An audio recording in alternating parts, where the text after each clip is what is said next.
오늘 말씀 제목은 이 제목인데요. 우리 같이 한번 읽어볼까요? 오늘 말씀 제목 뭘까요? 성도의 정체성. 제목은 짧지만 임팩트가 있는 것 같죠? 네.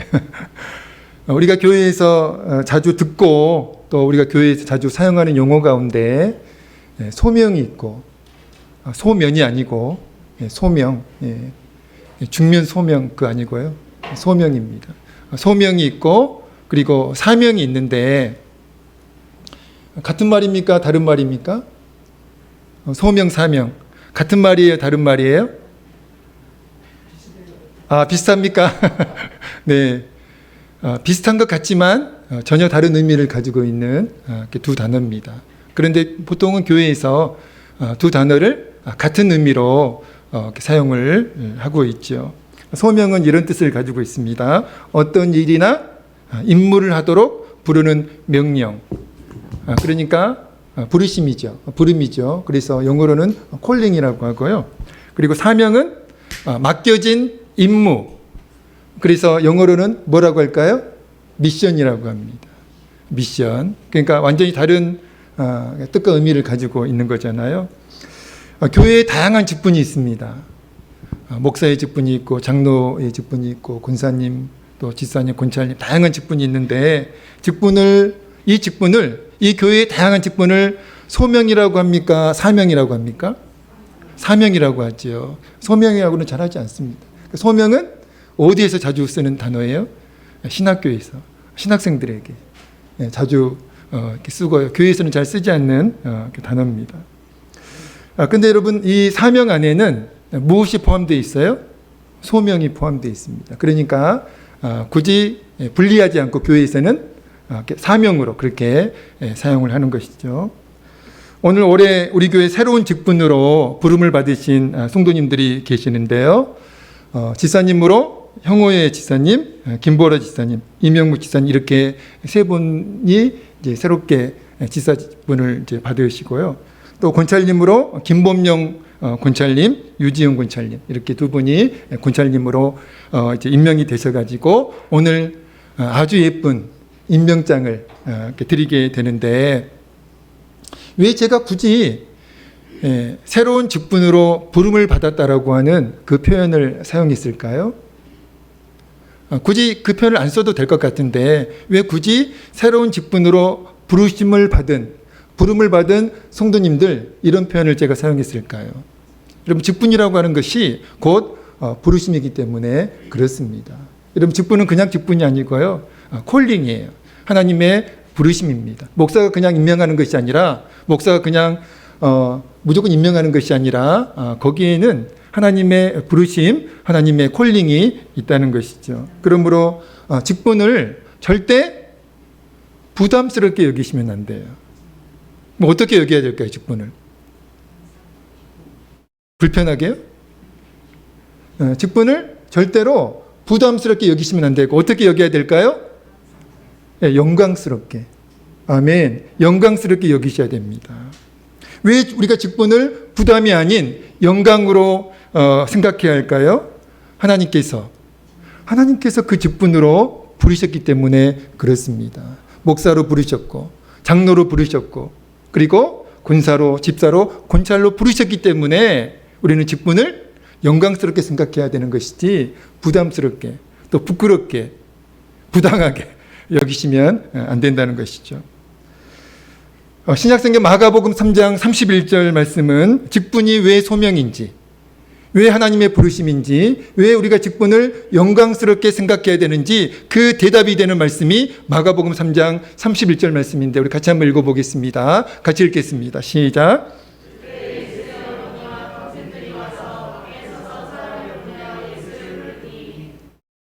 이 말씀이 맞나요? 마가복음인데요. 맞습니까? 마태복음인가요 그러면? 잠깐만요. 마가복음 맞는 것 같은데요.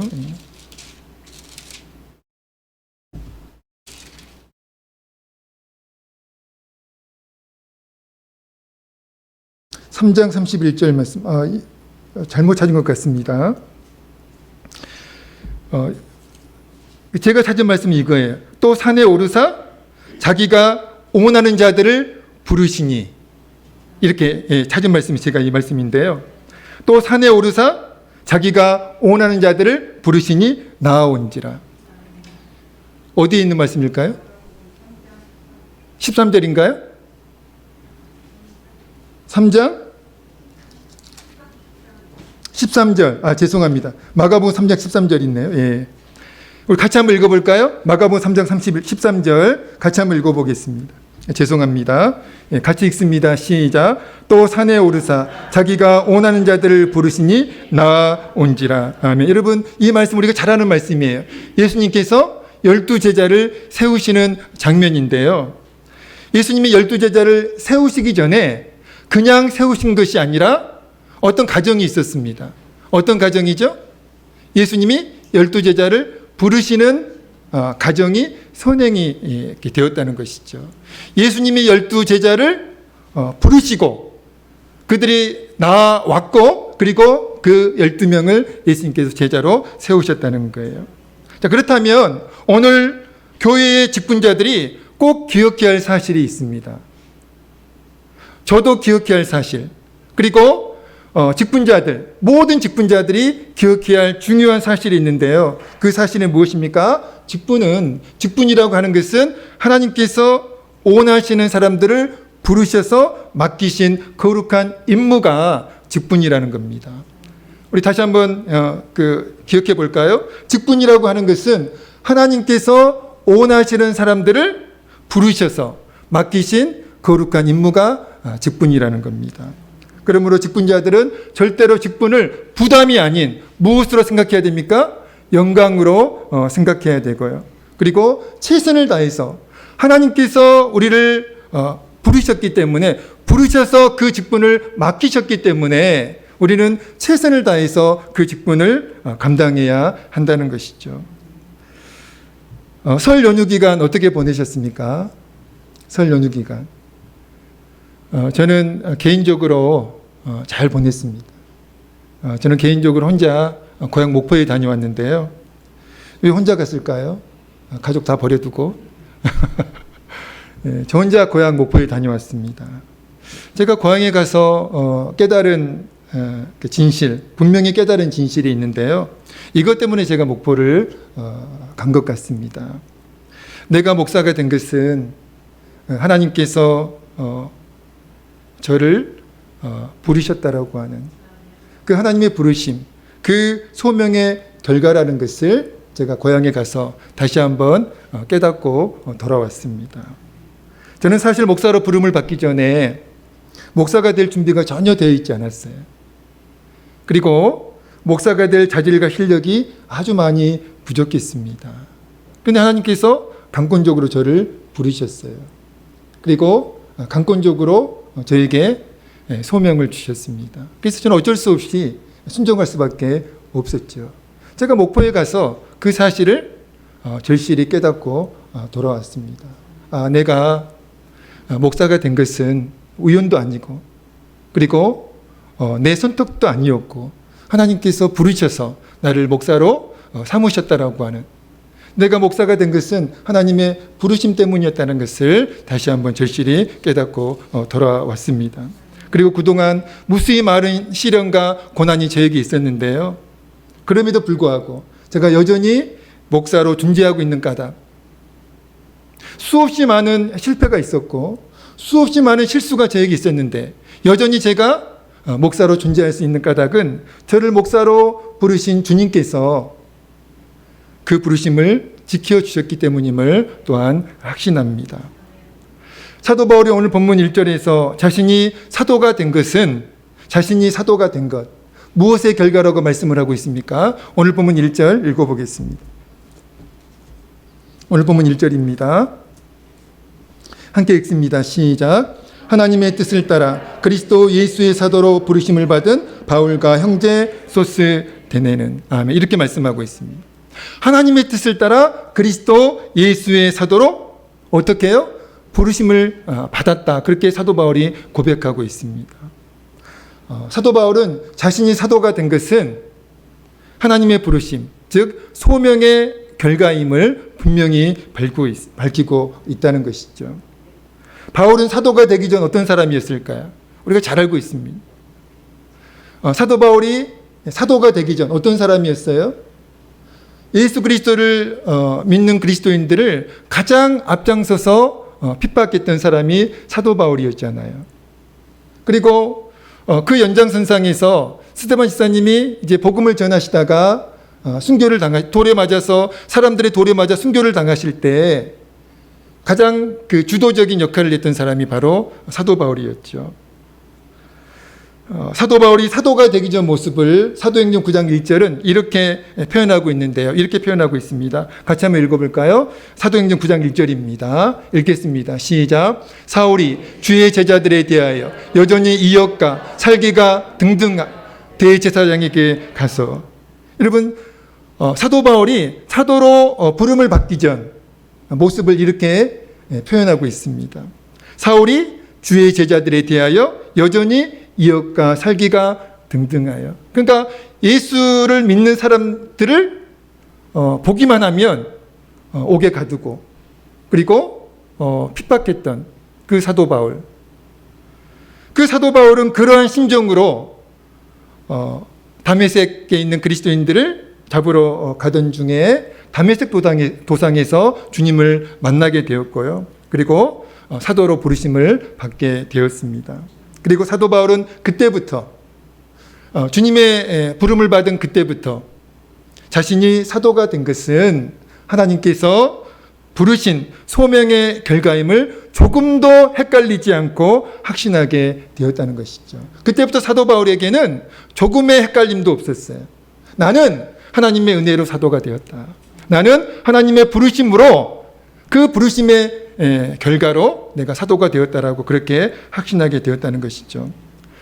사도 바울은 1절에서 그렇게 자신이 사도가 된 것은 하나님의 부르심, 즉 소명의 결과임을 분명하게 밝힌 후에 2절에서 또 하나님의 부르심을, 어떤 부르심을 언급하고 있는데요. 그 부르심의 대상이 누굴까요?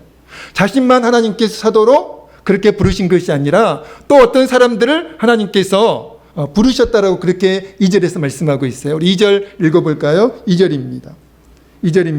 시작. 고린도에 있는 하나님의 교회 곧 그리스도 예수 안에서 거룩하여지고 성도라 부르심을 받은 자들과 또 각처에서 우리의 주 곧 그들과 우리의 주 되신 예수 그리스도의 이름을 부르는 모든 자들에게 아멘. 어떻게 말씀하고 있어요? 고린도에 있는 하나님의 교회, 즉 곧 그리스도 예수 안에서 거룩하여지고 성도라 부르심을 받은 자들. 사도 바울은 하나님께서 자신을 사도로 부르셨듯이 고린도 교회 성도들 또한 하나님께서 어떻게 부르셨다고요? 성도로 부르셨다라고 그렇게 분명하게 말씀하고 있습니다. 여러분, 사랑하는 성도 여러분, 사도 바울이 2절에서 말씀하고 싶은 핵심 메시지가 있습니다. 그게 뭘까요? 뭘 사도 바울이 2절에서 그 말씀하고 싶은 거예요? 바로 성도의 정체성입니다. 오늘 교회에 소속된 저와 여러분을 칭하는 용어가 있죠. 성도라고 칭하고 또 그리스도인이라고 칭합니다. 저와 여러분은 성도죠. 그리스도인입니다. 사도 바울이 오늘 본문에서 예수 그리스도를 믿는 모든 성도들을 향해서 이렇게 말씀하고 있어요. 당신은 하나님의 부르심으로 성도가 되었습니다. 그게 2절 말씀의 핵심이에요. 당신은 하나님의 부르심으로 예수 그리스도를 믿고 하나님의 자녀가 되었습니다. 성도가 되었습니다. 이것을 말씀하고 있다는 것이죠. 그리고 9절에 사도 바울이 그 고린도 교회 성도들을 향해서 다시 확인시켜 주는 것이 있는데 그게 바로 성도의 정체성입니다. 우리 9절 다시 한번 읽어볼까요? 9절입니다. 시작. 너희를 불러 그의 아들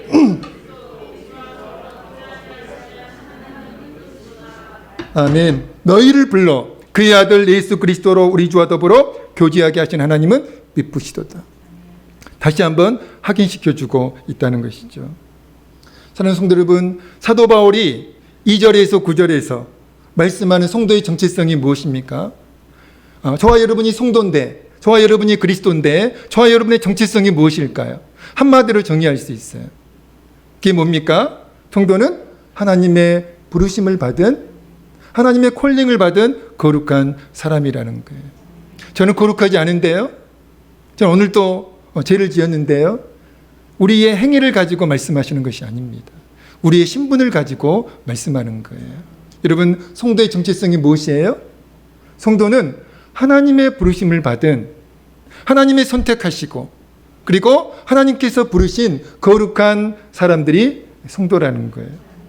우리가 교회에 다니는 것이, 한번 잘 생각해 보세요.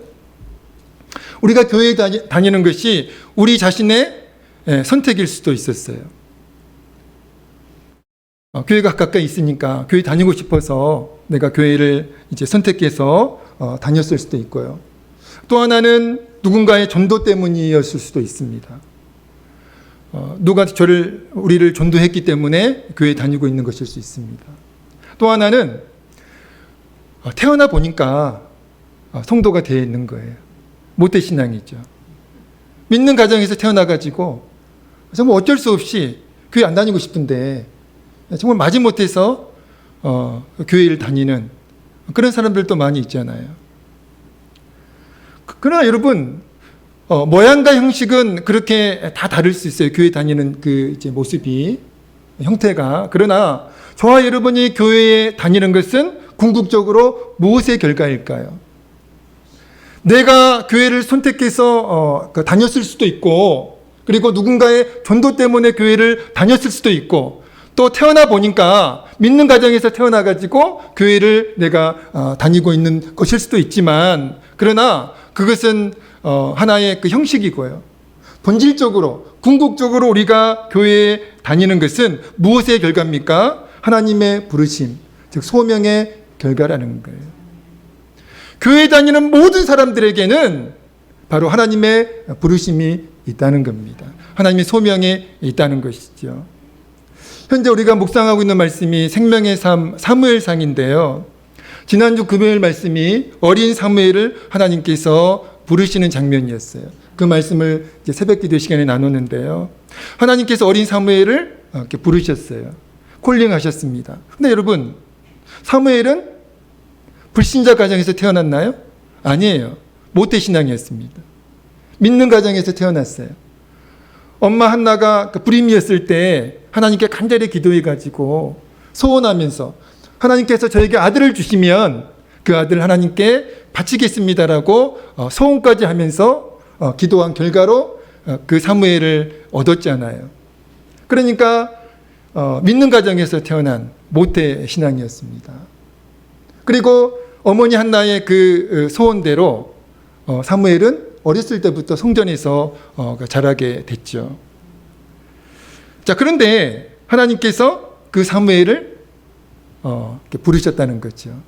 그 사무엘을 하나님의 그 일을 위해서 특별히 이제 구별된 사람으로 부르셨습니다. 사무엘이 그 믿는 가정에서 태어났고, 그리고 어렸을 때부터 성전에서 자랐지만 그 사무엘의 신앙과 사명은 무엇의 결과라는 거예요? 하나님의 부르심, 즉 소명의 결과라는 겁니다. 제가 예전에 구원의 서정이라고 하는 그 신학 용어를 제가 말씀드린 적이 있어요. 혹시 기억나시나요? 구원의 서정이라고 하는, 서정이라고 하는 그 단어가 영어로는 오더입니다. 우리가 주문할 때, 음식을 주문할 때 뭐 오더를 넣는다고 그러잖아요. 그 뜻을 가지고 있는데요. 뭐 주문이라는 뜻도 있고, 그리고 순서라는 뜻도 있어요. 그러니까 구원의 서정이라고 하는 것은 구원의 순서, 이렇게 해석이 되는 것이죠. 하나님께서 저와 여러분을 어떤 한 사람을, 개인을 구원으로 인도하시는 일련의 가정에 관한 그 용어가 구원의 서정입니다. 로마서 8장 30절 말씀이 그 구원의 서정에 관한 대표적인 말씀인데요. 말씀이 이렇습니다. 같이 한번 읽어볼까요? 시작. 또 미리 정하신 그들을 또한 부르시고, 부르신 그들을 또한 의롭다 하시고, 의롭다 하신 그들을 또한 영화롭게 하셨느니라. 여러분, 이게 구원의 서정이에요. 하나님께서 저와 여러분을 구원하시는 일련의 순서, 일련의 단계입니다. 하나님께서 인간을 구원하신 단계에는 어떤 단계가 있어요? 선택의 과정이 있고요. 그리고 부르심의 과정이 있고, 그리고 칭의의 가정이 있고 영아의 가정이 있습니다. 칭의라고 하는 것은 하나님께서 우리를 구원하시는 단계예요. 그리고 영아의 단계는 우리가 이렇게 부활해가지고 예수님처럼 되는 그 단계가 영아의 단계입니다. 여러분, 이 구원의 소정 단계에서 반드시 거치는 단계가 있어요. 그냥 하나님께서 우리를 구원하시고 그냥 우리를 하나님께서 부활시켜 주시는 것이 아니라는 거예요. 그 전에 뭐가 있죠? 선택이 있고 부르심의 가정이 있다는 겁니다. 여러분, 이 가정이 절대로 생략되지 않아요.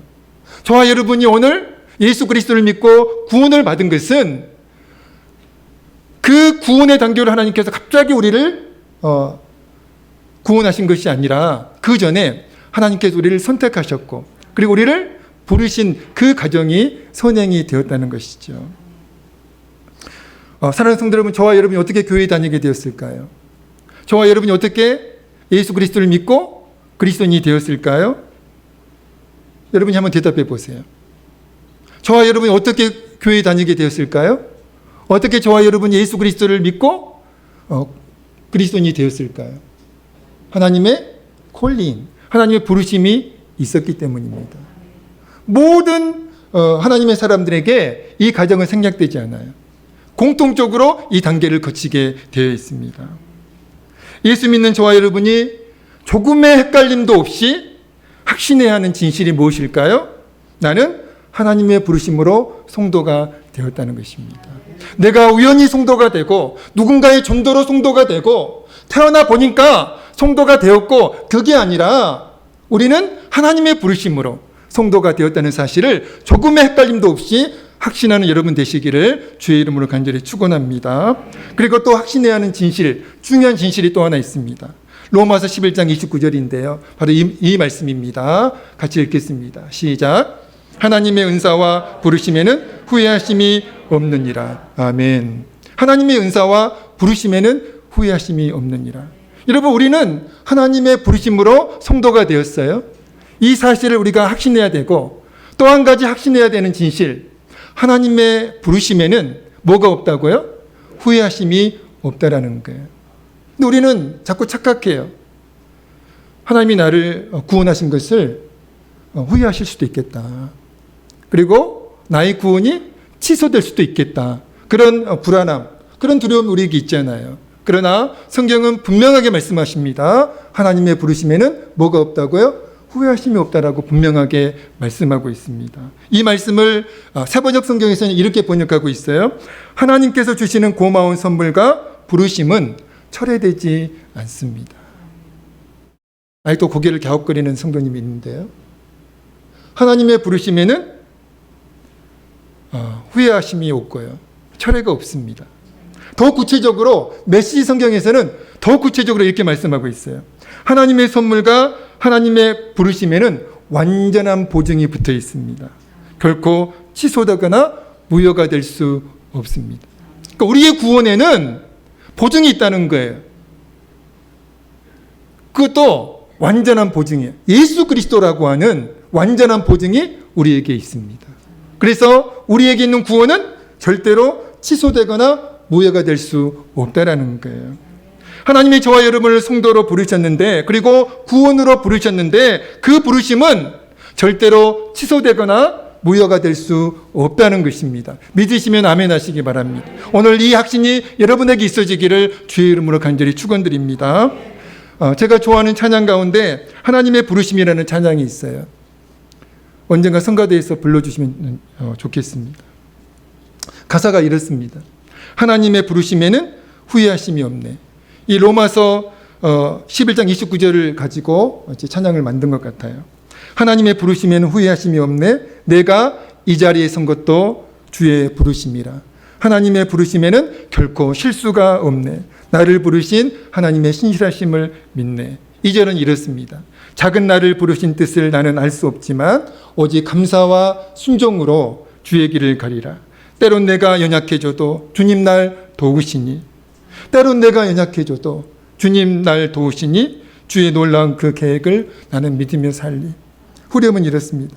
날 부르신 뜻 내 생각보다 크고 날 향한 계획 나의 지혜로 측량 못하나 가장 좋은 길로 가장 완전한 길로 오늘도 나 이끄심일래 신실하신 주를 찬양해.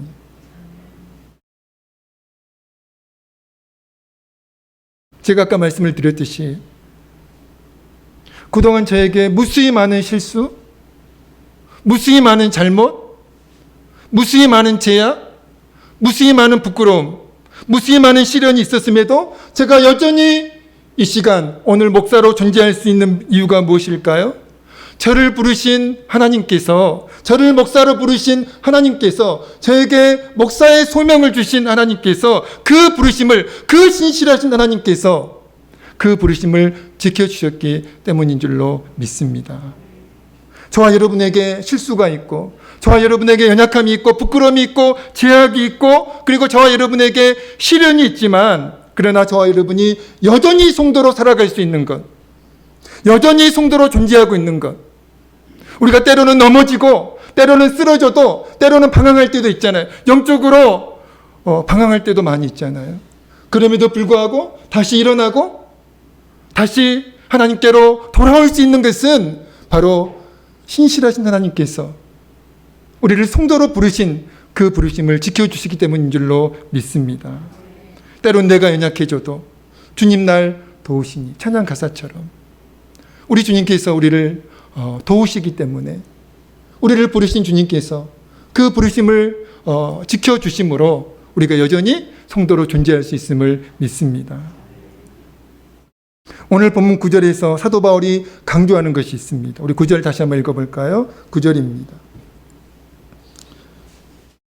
오늘 본문 9절입니다. 읽겠습니다. 시작. 너희를 불러 그의 아들 예수 그리스도 우리 주와 더불어 교제하게 하시는 하나님은 미쁘시도다. 아멘. 여러분, 미쁘시도다, 이 말씀은 신실하다는 뜻입니다. 하나님은 신실하시다. 하나님은 변하지 않는다. 하나님은 반드시 약속을 지키신다. 그런 뜻이 그 신실함의 뜻이잖아요. 여러분, 우리 하나님은 사람과 달라요. 우리는 신실하지 못해요. 그래서 우리의 마음이 수시로 변하고, 그리고 우리가 무슨 약속을 해도 그 약속을 지킬 능력이 우리에게는 없습니다. 우리는 연약한 존재거든요. 우리는 신실하지 못한 존재거든요. 그러나 우리 하나님은 정말 신실하신, 완전한 신실하심을 우리 하나님은 가지고 계세요. 그 완전한 신실하심으로 하나님은 우리의 구원을 지켜주고 계심을 믿습니다. 하나님의 부르심을 지켜주고 계심을 믿습니다. 우리가 똑똑하고 완전해서 오늘 우리가 성도로 존재하는 것이 아니라는 거예요. 오늘 우리에게 흠이 없어서, 오늘 우리에게 약점이 없어서 오늘 우리가 성도로 존재하는 것이 아닙니다.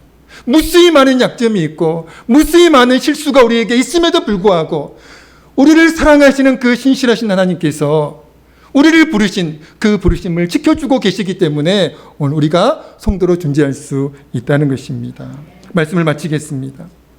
오늘 말씀 제목이 성도의 정체성이었어요. 여러분, 다 잊으셔도 괜찮습니다. 여러분, 성도의 정체성. 우리가 성도잖아요. 여러분, 성도는 어떤 사람입니까? 저와 여러분에게는 성도의 정체성이 있어요. 우리는 어떤 존재예요? 하나님의 부르심으로, 하나님의 부르심으로 성도가 되었다라고 하는 그 정체성.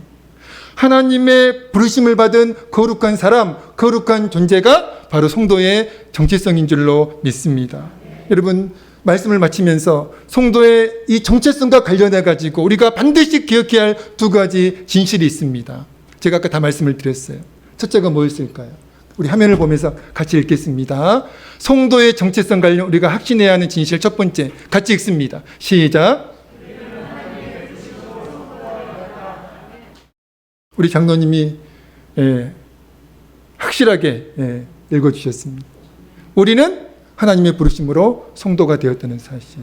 우리가 우연히 성도가 된 것도 아니고, 누군가의 전도로 성도가 된 것도 아니고, 모태 신앙으로 성도가 된 것도 아니고, 내가 성도를 선택해서, 내가 교회를 선택해서 성도가 된 것도 아니고, 우리 모두는, 저도 마찬가지예요.